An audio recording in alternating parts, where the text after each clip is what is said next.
Halo anak-anak, apa kabar semuanya?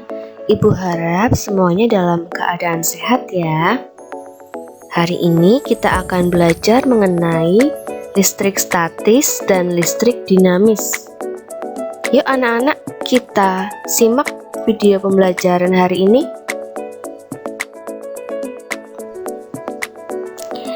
Halo, anak-anak sudah tahu belum apa itu listrik statis? Listrik statis adalah listrik yang tidak mengalir atau bersifat diam dan perpindahan arusnya terbatas serta bersifat sementara.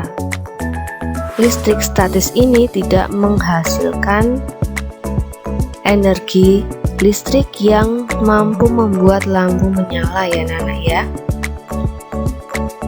Listrik statis biasanya dihasilkan dari gesekan benda, contohnya seperti yang sudah anak-anak praktikan di rumah ya.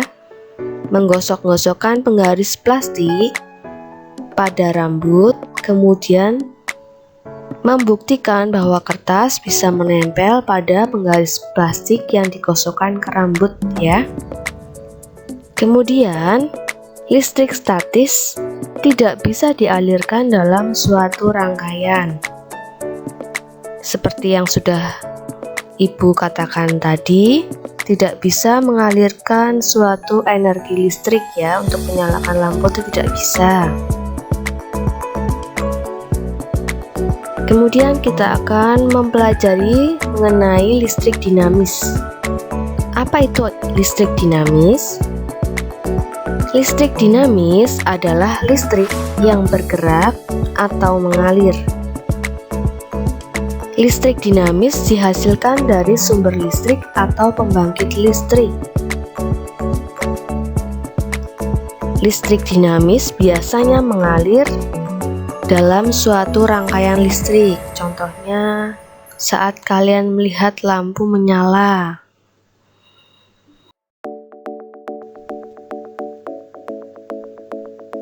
Energi listrik.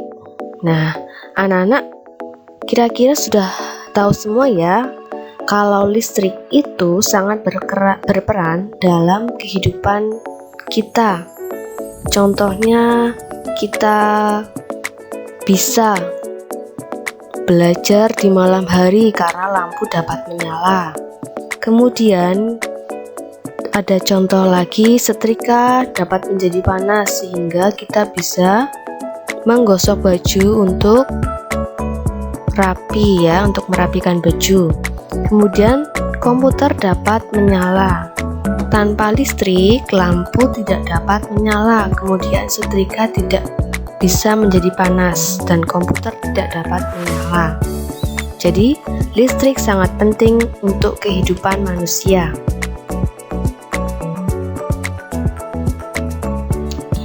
Nah, kita akan melihat gejala kelistrikan.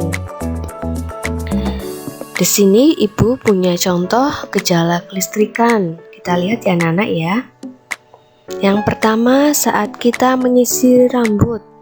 Perlu kalian perhatikan saat kalian menyisir rambut, pasti ada beberapa rambut yang akan menempel pada sisir kalian. Itu merupakan salah satu contoh gejala kelistrikan ya anak-anak ya. Yang kedua, kain sutra yang digosok-gosokkan pada batang kaca biasanya akan berdiri saat didekatkan ke batang kaca. Yang ketiga, penggaris plastik yang digosokkan pada kain wol. Seperti yang anak-anak sudah praktikkan, penggaris plastik yang digosok-gosokkan kepada kain wol atau boleh pada rambut kalian, biasanya kertas akan menempel pada penggaris plastik. Itu juga merupakan contoh gejala kelistrikan. Yang keempat, ketika mendekatkan tangan ke layar TV yang baru dimatikan, biasanya bulu-bulu yang ada di tangan kita akan berdiri jika tangan kita didekatkan ke layar TV yang baru saja dimatikan.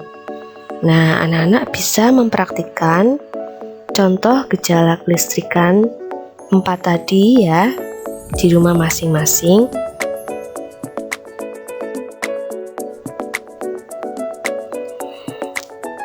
Setiap sumber listrik terdapat kutub positif atau yang dilambangkan dengan plus dan kutub negatif yang dilambangkan dengan minus. Jika kedua kutub dihubungkan dengan kabel, maka akan menghasilkan arus listrik.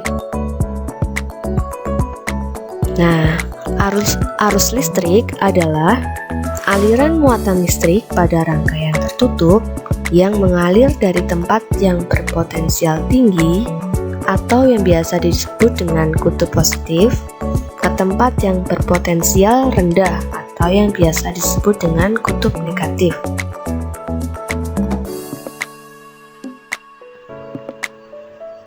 Nah, perbedaan potensial antara kutub negatif dan kutub positif disebut tegangan listrik atau potensial listrik. Satuan tegangan listrik, perlu anak-anak ingat ya, adalah volt yang diukur menggunakan alat bernama voltmeter. Alat pengukur yang merupakan gabungan dari ampermeter, voltmeter, dan ohmmeter disebut avometer atau multimeter. Terima kasih anak-anak sudah mengikuti video pembelajaran hari ini. Sampai jumpa. Kita ketemu lagi di video pembelajaran selanjutnya. Tetap semangat belajar ya anak-anak ya. Tuhan memberkati.